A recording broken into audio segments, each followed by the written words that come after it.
नमस्कार, लाख टके की बात में आपका स्वागत है। मैं हूं आपके साथ अनुपम। मैं हूं आपके साथ विकास ब्रजेश सक्सेना। लाख टके की बात में आज सबसे पहले बात करेंगे आईपीएल 2026 के पहले केकेआर के बांग्लादेशी गेंदबाज मुस्तफिजुर रहमान को खरीदे जाने का विरोध अब तेज होता जा रहा है। और इसके साथ की बात करेंगे प्रयागराज माघ मेले में इस बार मुलायम सिंह यादव की प्रतिमा नहीं लग पाएगी। इस मामले पर समाजवादी पार्टी और बीजेपी आमने सामने है। और वहीं इसके साथ आज बात होगी योगी सरकार में साल 2026 में प्रदेशवासियों को 10 बड़ी सौगातें मिलने वाली हैं। यानी 2026 प्रदेशवासियों के लिए नई उम्मीदों से भरा साल होने वाला है। साथ ही आपको बताएं कि नए साल के स्वागत के लिए इस बार देश भर में नया ट्रेंड देखने को मिलेगा। नया साल का इस बार लोगों ने सनातनी तरीके से स्वागत किया है और भी खबरें हम आपको दिखाएंगे। सारी खबरें दिखाएंगे विस्तार के साथ।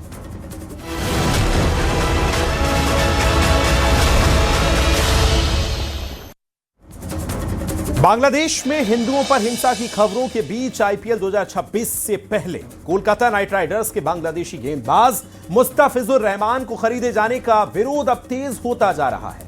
बीजेपी के फायर ब्रांड नेता संगीत सोम ने तो टीम के मालिक शाहरुख खान को ही निशाने पर ले लिया, जबकि संत समाज ने इसे लेकर बीसीसीआई तक को चेतावनी दे दी है।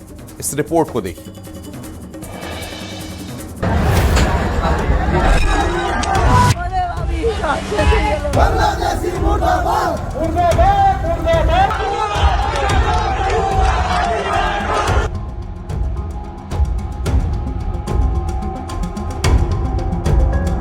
बांग्लादेश में हिंदुओं पर हिंसा जारी।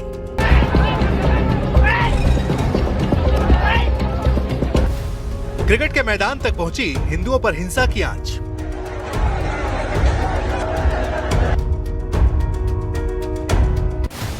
आईपीएल में बांग्लादेशी खिलाड़ी के खेलने पर मचा बवाल। आईपीएल 2026 के ऑक्शन में कोलकाता नाइट राइडर्स ने बांग्लादेश के तेज गेंदबाज मुस्तफिजुर रहमान को करोड़ों में खरीदा।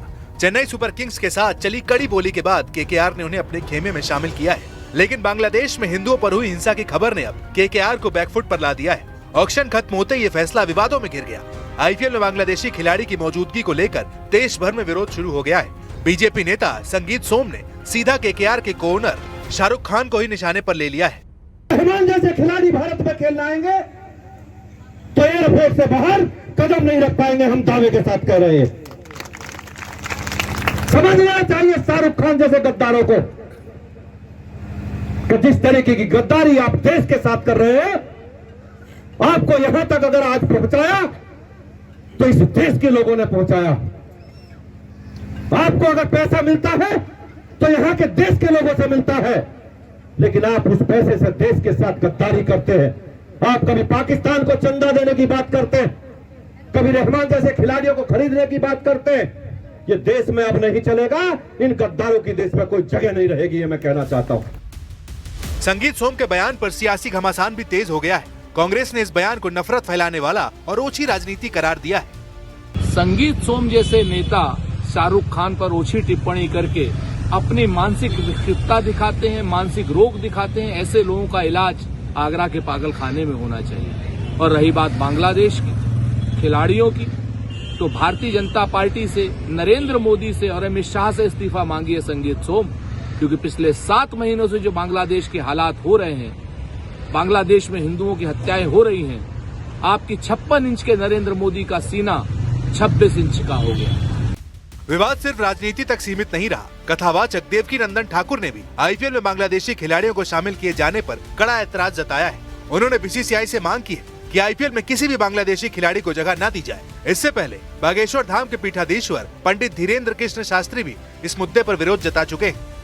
तो हम यही कहेंगे केकेआर का मैनेजमेंट, उनके बॉस ये समझें और उस क्रिकेटर को बाहर करें। 9 करोड़ 20 लाख रुपया जो उस क्रिकेटर को दे रहे हैं, वो पैसा अगर जो बच्चे हिंदू वहां मारे जा रहे हैं, वही पैसा एज ए क्षमा, सॉरी फील करते हुए उनके रिश्तेदार अगर हिंदुस्तान में हैं तो उनके हिंदुस्तान में उन क्रिकेटर, उन हिंदू बच्चों को देने चाहिए, जिससे कम से कम ये पता लग सके कि हाँ, इनकी संवेदना हम हिंदुओं के साथ में है, पक्ष में ही रहेगा। आज एक मांग उठी कि उनको खेलने मत दो आईपीएल में, उनके खिलाड़ी नहीं खेलने चाहिए आईपीएल में।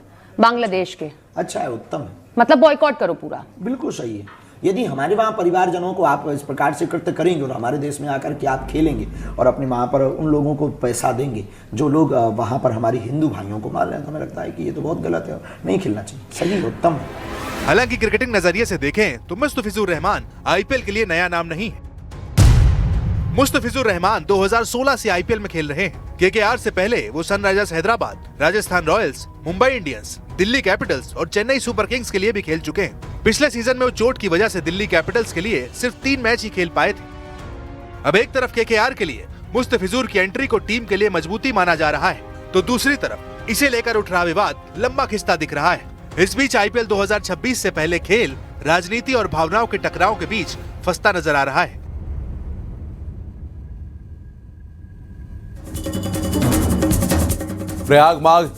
प्रयागराज माघ मेले में इस बार समाजवादी पार्टी के संस्थापक मुलायम सिंह यादव की प्रतिमा नहीं लग पाएगी, जिस पर समाजवादी पार्टी हमलावर है।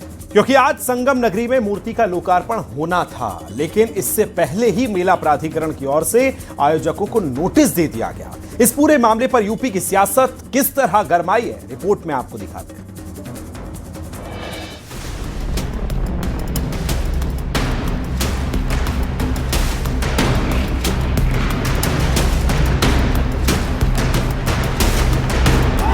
संगम नगरी प्रयागराज में इन दिनों माघ मेले की तैयारियां जोरों पर हैं।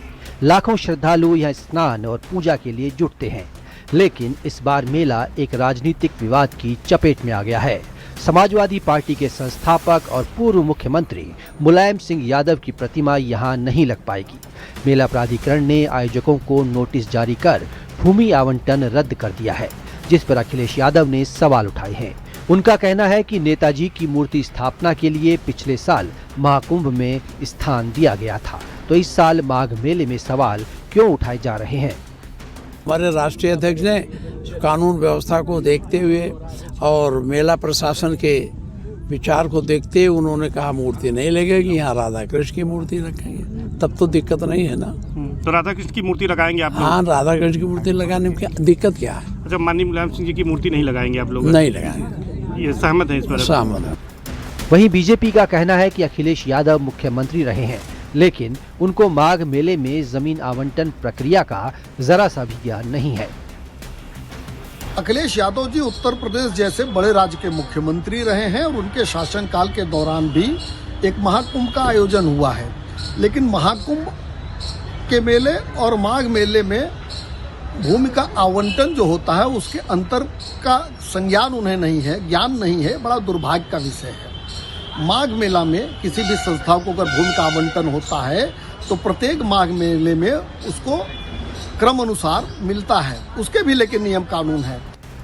माघ मेले के बहाने ही सही एक बार फिर से स्वर्गीय मुलायम सिंह यादव सियासत के केंद्र में हैं। देखने वाली बात यह होगी कि माघ मेले में मुलायम सिंह यादव की मूर्ति का मामला कितना सियासी तौर से गरमाएगा। प्रयागराज में मुलायम सिंह यादव की मूर्ति न लगाए जाने के फैसले पर समाजवादी पार्टी आक्रामक नजर आ रही है। समाजवादी पार्टी ने साफ तौर से कहा है इस पूरे मुद्दे पर वो ज्यादा आरोप प्रत्यारोप नहीं करेंगे, क्योंकि मूर्ति लगाने से सरकार का ऐसा कुछ भी बिगड़ने वाला नहीं था। हालांकि जिन अधिकारियों और जिन पार्टी के नेताओं के कहने पर ये सारा फैसला हुआ है, ईश्वर उनका फैसला करेगा। कैमरा पर्सन मनोज के साथ अलाउद्दीन, न्यूज़ 18 लखनऊ।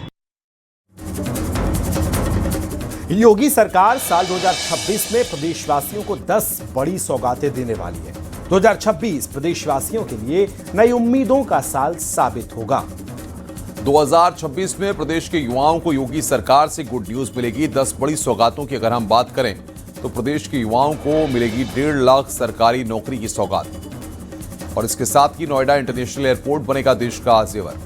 5वीं ग्राउंड ब्रेकिंग सेरेमनी में धरातल पर निवेश उतरेगा। ग्लोबल इन्वेस्टर समिट 2026 से व्यापक निवेश बढ़ेंगे, आर्थिक विकास को नई गति मिलेगी और एक्सप्रेसवे की सौगातें तो मिलनी ही हैं, जिसमें गंगा एक्सप्रेसवे शामिल है। निवेश मित्र 3.0 ईज ऑफ डूइंग बिजनेस को रफ्तार देगा। आयुष अस्पतालों में 53 प्रकार की छोटी मोटी सर्जरी होने वाली है। कोडीन युक्त कफ सिरप और एनडीपीएस एक्ट श्रेणी की दवाओं की कालाबाजारी रोकने के लिए भी सख्त नियम बनाए जाएंगे। साइबर ठगी रोकने को कॉल सेंटर की क्षमता दोगुनी होगी। कानपुर लखनऊ एक्सप्रेसवे का काम फरवरी में पूरा हो जाएगा।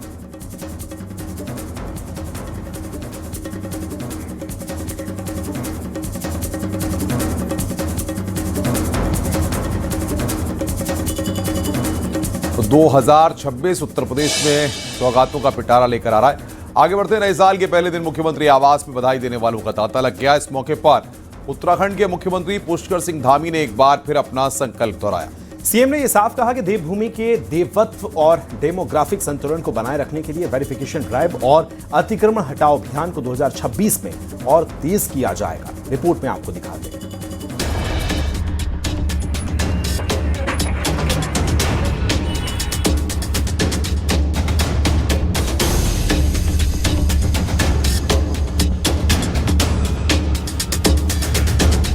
उत्तराखंड में बीते साल में सबसे ज्यादा चर्चाओं में रहा डेमोग्राफी चेंज को लेकर सरकार का सख्त रुख। सरकार ने इसको लेकर 2 स्तर पर कार्रवाई की। पहला, अवैध अतिक्रमण के खिलाफ सख्त अभियान। दूसरा, राज्यव्यापी गहन सत्यापन अभियान।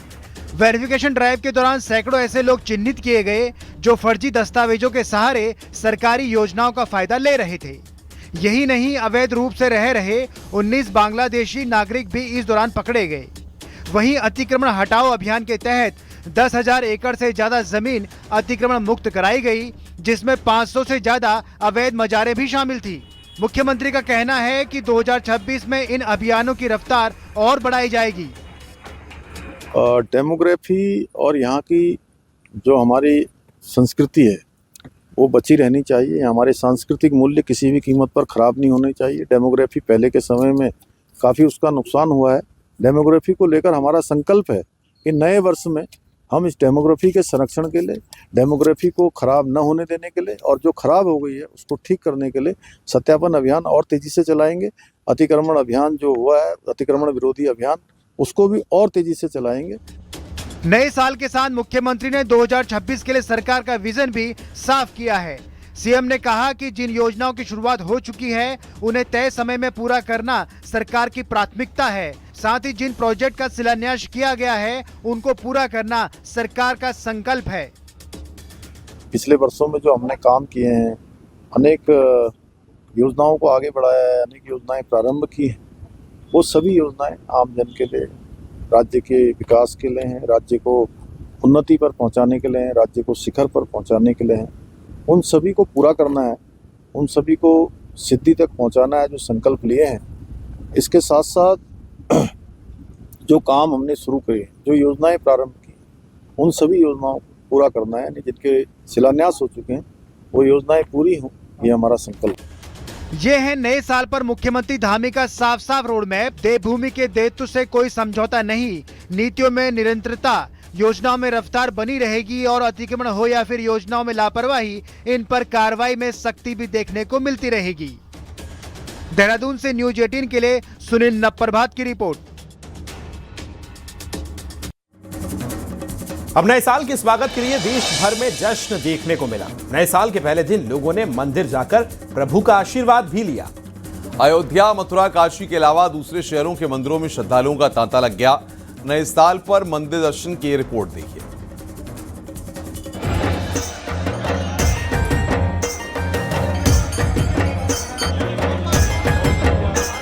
नई उम्मीदों के साथ नए साल का जबरदस्त तरीके से स्वागत हुआ।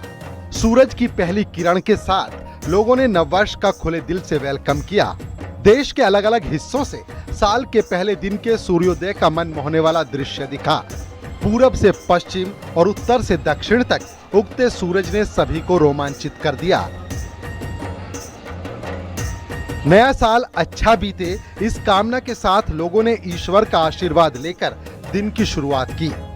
सुबह से ही मंदिरों में भारी भीड़ दिखी। अयोध्या, काशी, मथुरा, हरिद्वार में जन सैलाब उमड़ पड़ा।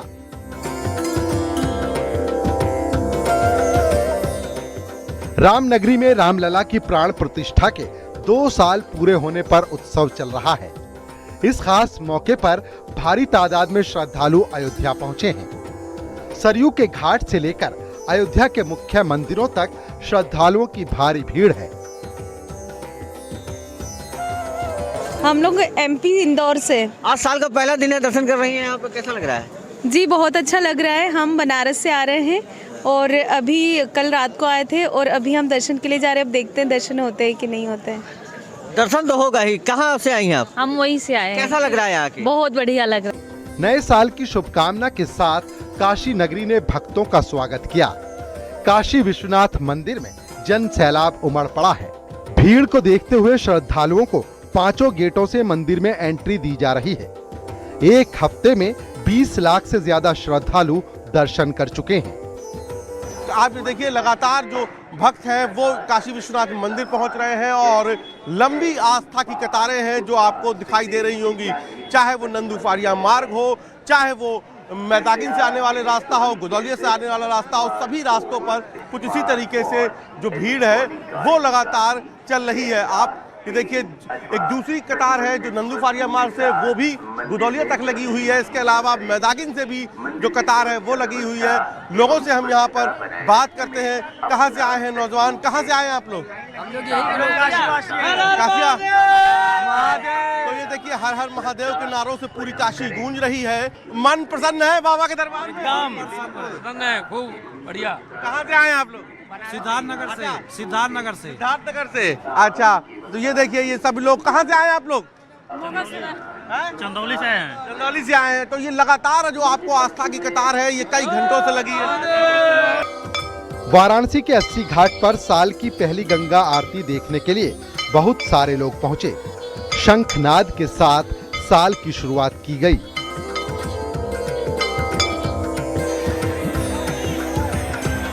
वृंदावन के बांके बिहारी मंदिर में भी बड़ी तादाद में श्रद्धालु पहुंचे।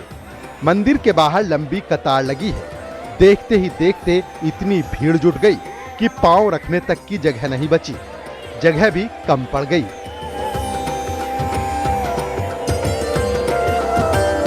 हरिद्वार में भी माहौल पूरी तरह से भक्तिमय हो गया।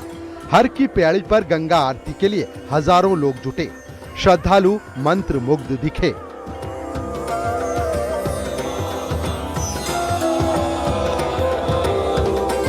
उज्जैन में महाकाल की भस्म आरती की गई। भस्म आरती के दौरान बड़ी तादाद में श्रद्धालु मौजूद रहे। –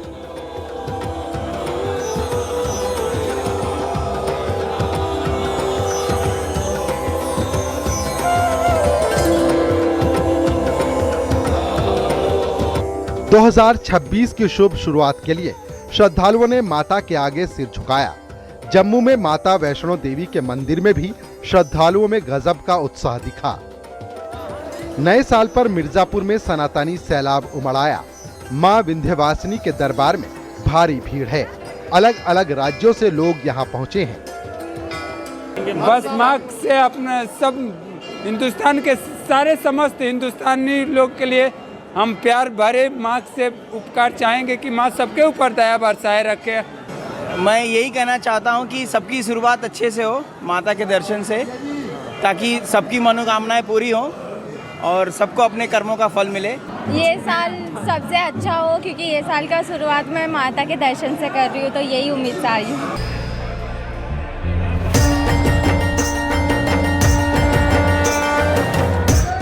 Bureau report, news 18, UP Uttarakhand.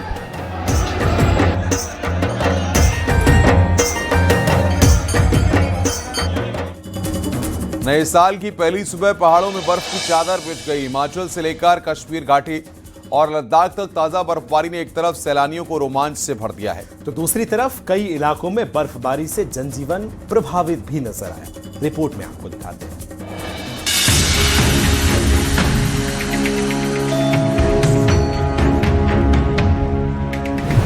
नए साल पर पहाड़ों ने ओढ़ी सफेद चादर।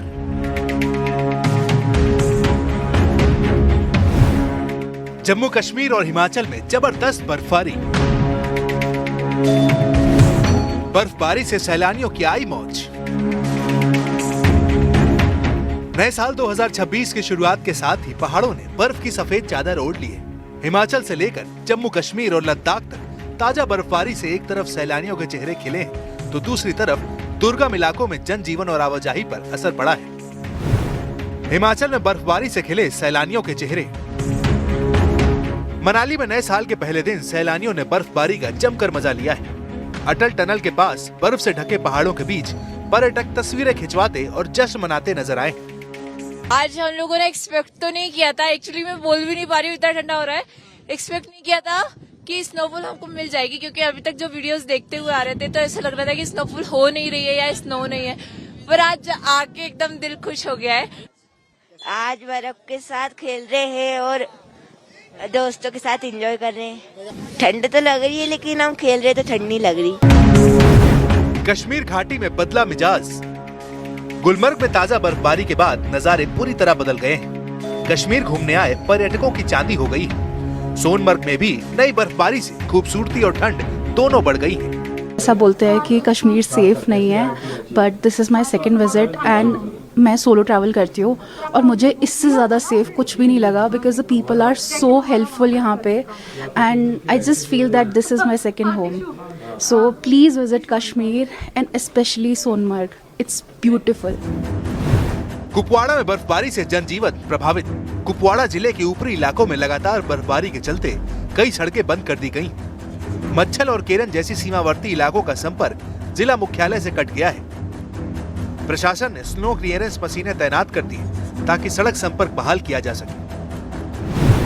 लद्दाख में बर्फ ही बर्फ। लद्दाख के द्रौस और जोजिला इलाके में भारी बर्फबारी के चलते आवाजाही ठप हो गई है। जोजिला पास को एहतियातन बंद भी कर दिया गया है। नए साल पर पहाड़ी राज्यों में बर्फबारी ने एक तरफ सर्दी बढ़ाई है तो दूसरी तरफ पर्यटन स्थलों को सर्दियों की खूबसूरती से भर दिया है। मौसम विभाग ने आने वाले दिनों में और बर्फबारी की संभावना जताई है। ऐसे में यात्रियों को सावधानी बरतने की सलाह भी दी जा रही है।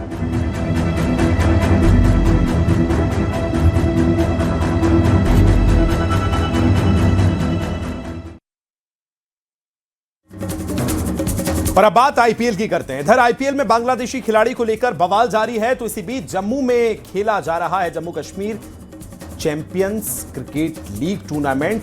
अचानक क्या हुआ कि विवादों का कारण बन गया, और दरअसल अब आप जानना भी चाहेंगे कि विवाद का कारण क्या है, तो ये भी हम आपको बता देते हैं। एक मैच के दौरान बल्लेबाजी करने उतरे एक बल्लेबाज ने अपने हेलमेट पर फिलिस्तीन का झंडा लगाकर मैच खेला। इसके बाद तो बखेड़ा मचना ही था। इस रिपोर्ट को भी देखिए।